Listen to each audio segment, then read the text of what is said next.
As well, we can give one value to different variables. How?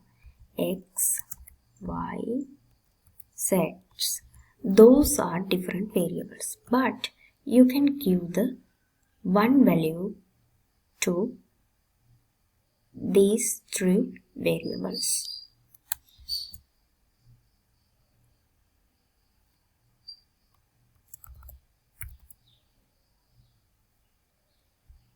Now you can print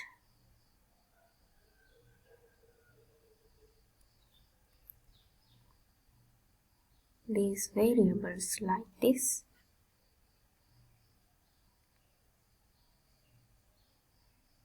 You should use x equal, y equal, z equal your value. See, x, y, z are the same